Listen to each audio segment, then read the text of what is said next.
जो रोल है हमारा, उसको ये कहना चाहिए कि भगवान के द्वारा दिए गए कार्य को पूरित करना, बिना स्वार्थ के पूरित करना। तो ये जो हमारा कार्य है, इस कार्य में पूरी तन्मयता, जिसको कहते हैं कि मन, कर्म और वचन के साथ किया जाए, जिसमें कि हमको संतोष मिले। दोस्तों, आप ये जानते हैं कि अगर किसी व्यक्ति की परिवार में मृत्यु हो गई है तो उसके परिवार की दशा क्या होती है।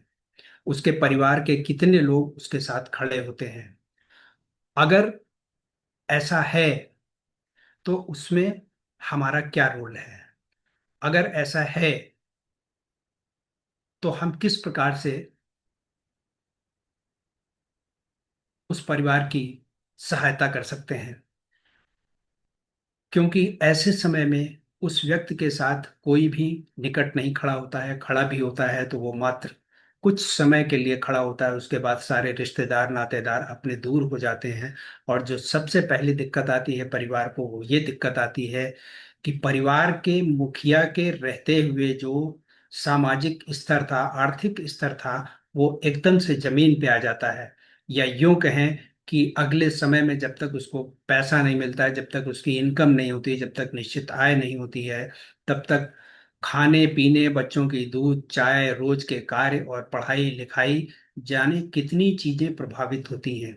तो ये चीजें प्रभावित ना हो, इसके लिए हमारे एडवाइजर्स लोगों से संपर्क करते हैं। उनकी ह्यूमन लाइफ वैल्यू के हिसाब से उनका इंश्योरेंस करते हैं और उनको जागरूक बनाते हैं इस बात के लिए कि यदि आप रहते हैं तो भी आपकी वे सामाजिक जरूरतें पूरी हो जाएं, और यदि आप न रहें तो आपके परिवार को किसी के सामने हाथ न फैलाना पड़े। दोस्तों, ये हमारा एजेंट का रोल है।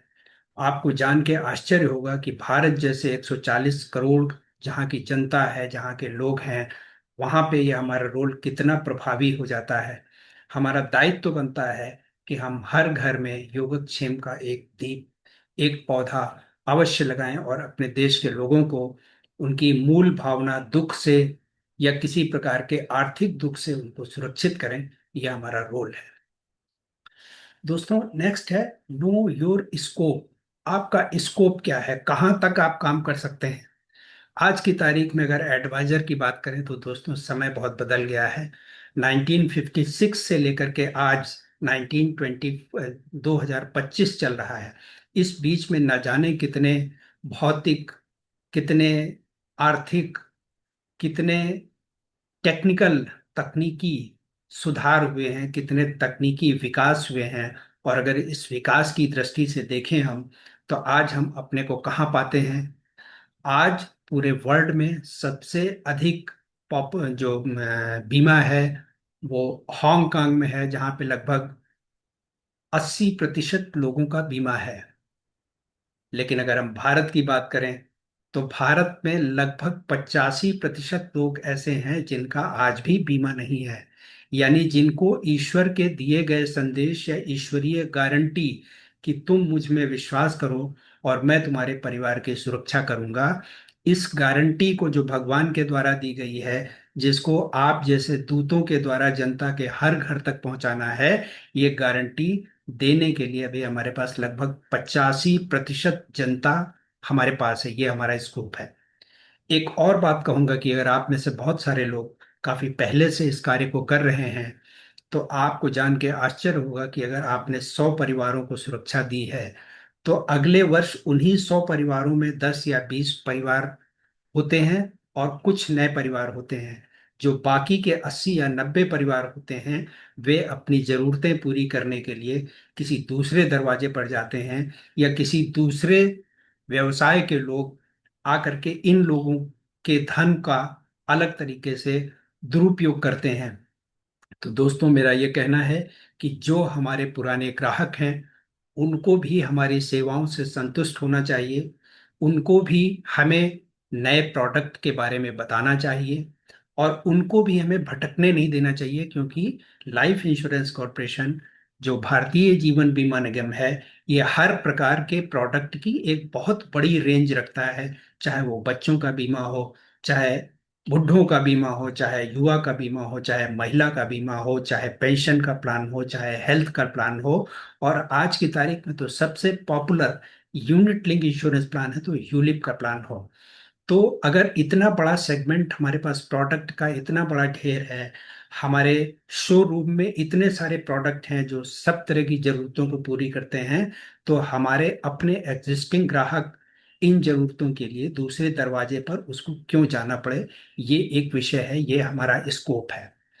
और इन सब के बाद know your self. Know your self का मतलब है कि अगर आप अपनी जगह जानते हैं, आप अपनी वैल्यू जानते हैं, आप अपना रोल जानते हैं, आप अपना स्कोप जानते हैं, तो आपको खुद को भी पहचानना पड़ेगा। आपको खुद को सम्मान देना पड़ेगा। प्रातः उठ करके आपको ईश्वर को धन्यवाद देना पड़ेगा।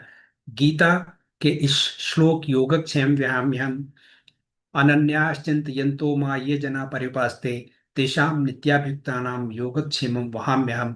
इसका आपको जाप करना चाहिए। और जाप करने के बाद अपने धर्म को अपने कर्म रूपी हाथों में लेकर के, अपने मस्तिष्क में धारण करके जनता के हर व्यक्ति में ये संदेश देना चाहिए। दोस्तों, आपने देखा होगा कि जो इनका मिशन है, कृष्ण भगवान का आपका मिशन है, इस्कॉन टेम्पल का मिशन है, इसमें बहुत सारे पढ़े लिखे लोग गीता के प्रचार के लिए सड़क पे खड़े होकर के हर वर्ग के लोगों को निःशुल्क ये किताबें बांट रहे हैं, बिना किसी ईगो के बांट रहे हैं। तो वो तो केवल एक छोटा संदेश दे रहे हैं, लेकिन आपका संदेश एक बड़ा संदेश है, जिसमें उस व्यक्ति के विकास से, चाहे वो व्यक्ति रहे या न रहे, उसके परिवार के विकास से, और साथ ही साथ देश के विकास से, और इससे भी अधिक जो अंतर्राष्ट्रीय हमारी छवि है उसको बनाने में आपका रोल कितना है, इसको ये बनाने में आपका रोल कितना है, इसको पहचानने के लिए आपको पहले खुद को पहचानना पड़ेगा। जब आप खुद को पहचानेंगे, अपनी कैपेबिलिटीज को पहचानेंगे, अपने अपना रिस्पेक्ट करेंगे, अपने जो आपका प्रोफेशन है उसका रिस्पेक्ट करेंगे, तभी आप अच्छा काम कर पाएंगे। तो दोस्तों, ये एक छोटी सी बात है कि आप कौन हैं, ये मैं आपको बताने का एक छोटा सा प्रयास करूं। मुझे लगता है कि काफी सारी बातें मैं नहीं बता पाया हूं, जो कि मैं ऑफलाइन बताने का प्रयास करूंगा। लेकिन दोस्तों, ये आप जानिए कि जो आप हैं वो और कोई हो ही नहीं सकता। जो संघर्ष आपके भीतर करने की क्षमता है वो अन्य कोई व्यक्ति कर ही नहीं सकता। जो दूसरों के अंदर सहायता करने या दूसरों की निःशुल्क निस्वार्थ भाव से सेवा करने का अंदर आपके भीतर है, जो जज्बा आपके भीतर है, वो अन्य किसी में हो ही नहीं सकता। इसलिए आप विलक्षण हैं, आप अद्वितीय हैं, आप अद्भुत हैं, आप ईश्वर के अंश हैं, आप ईश्वर के दूत हैं, आप इस देश के कबीर हैं, आप इस देश के विवेकानंद हैं, और आप इस देश के हर्षवर्धन हैं। इन्हीं बातों के साथ मेरा आपको नमन, वंदन। और मैं ये आशा करता हूं कि आज से आप अपने को पहचानना शुरू करेंगे। दोस्तों, बहुत बहुत धन्यवाद। नेक्स्ट वीडियो के लिए तैयार रहें। Thank you.